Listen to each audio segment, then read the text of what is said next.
Hello everyone, আজ আমি খুব সহজে আর খুব তাড়াতাড়ি সম্পূর্ণ নিরামিষ দারুণ টেস্টি একটা পোলাও বানিয়েছি। সেটাই আপনাদের সঙ্গে শেয়ার করছি। এটা ভীষণ ঝুরঝুরে হয়েছিল আর খেতেও কিন্তু অসাধারণ হয়েছিল।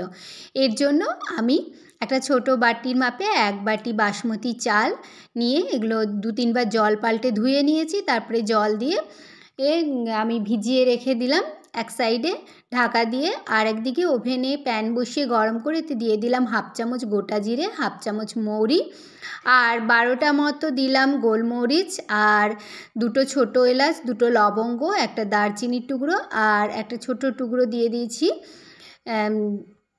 জায়ফল, আর 1/2 চামচ গোটা ধনেও দিয়ে দিলাম। এবারে হালকা এগুলো একটু ভেজে নিলাম। তারপরে এগুলোকে ঠান্ডা করে মিক্সিতে ঘুরিয়ে একটু পাউডার বানিয়ে নিচ্ছি। তো এরকম একটু পাউডার বানিয়ে নিলাম। এদিকে আমি এক টুকরো ফুলকপি নিয়ে নিয়েছি। এই ফুলকপিগুলোকে আমি ছোট ছোট টুকরো করে কেটে নিচ্ছি, আর যে শক্ত অংশগুলো ডাঁটিগুলো আছে সেগুলো বাদ দিয়ে দিয়েছি।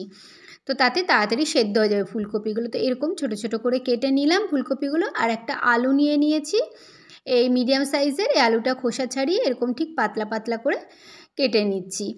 তো এরকমভাবে আলুটাকেও আমি কেটে নিলাম।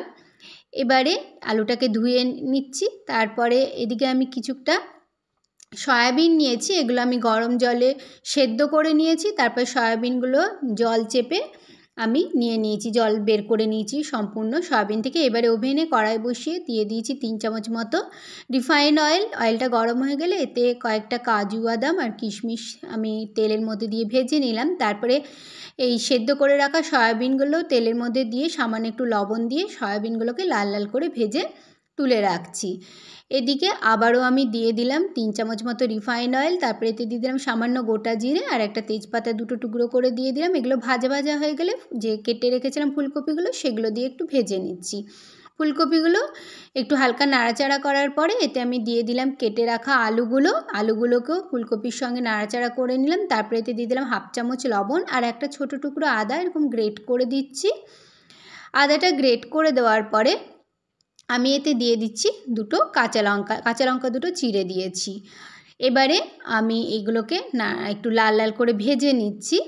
লাল লাল করে ভেজে নিয়েছি। এবারে এতে দিয়ে দিচ্ছি 1/2 চামচ হলুদের গুঁড়ো দিয়ে নাড়াচাড়া করে হলুদের গুঁড়োটাকে মিশিয়ে নেওয়ার পরে যে ভাজা মশলাটা গুঁড়ো করে রেখেছিলাম তার থেকে 1 চামচ দিয়ে দিলাম। এই ভাজা মশলাটাকেও নাড়াচাড়া করে মিশিয়ে দিলাম সব কিছুর সঙ্গে। তারপরে এর মধ্যে জল দিয়ে দিচ্ছি। তো জলটার মধ্যে সব কিছুকে নাড়াচাড়া করে মিশিয়ে দিলাম। এবারে এর মধ্যে আমি যখন জলটা ফুটে আসবে তখন যে চালগুলো ধুয়ে জল দিয়ে ভিজিয়ে রেখেছিলাম সেই চালগুলো অ্যাড করে দিলাম। চালগুলো দেওয়ার পরে এতে দিয়ে দিচ্ছি 1 চামচের কাছাকাছি লবণ, আর যে ভাজা মশলাটা ছিল বাকি সেটাও দিয়ে দিলাম ভেজে রাখা সয়াবিন, ভেজে রাখা কাজু কিশমিশ আর 1/2 চামচ মতো গাওয়া ঘি। তারপরে নাড়াচাড়া করে সব কিছুকে মিশিয়ে দিলাম। আমি যে বাটির মাপে চাল নিয়েছিলাম তার ডাবল আমি জল দিয়েছি, 1 বাটি চাল নিয়েছিলাম তো 2 বাটি আর একটু জল আমি দিয়েছিলাম। তারপরে ওভেনের ফ্লেমটাকে মিডিয়ামে করে 10 মিনিট মতো ঢাকা দিয়ে দিলেই তৈরি হয়ে যাবে দারুণ ঝুরঝুরে দারুণ টেস্টি সম্পূর্ণ নিরামিষ পোলাও। তো এরকমভাবে আমার এটা তৈরি হয়ে গেছে। আমি এবার ওভেনটা অফ করে দিয়েছি।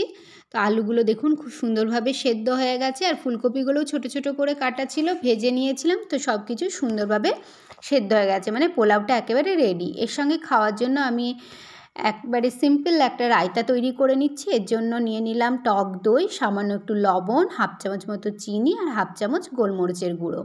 এবারে সব কিছুকে সুন্দরভাবে মিশিয়ে নিচ্ছি।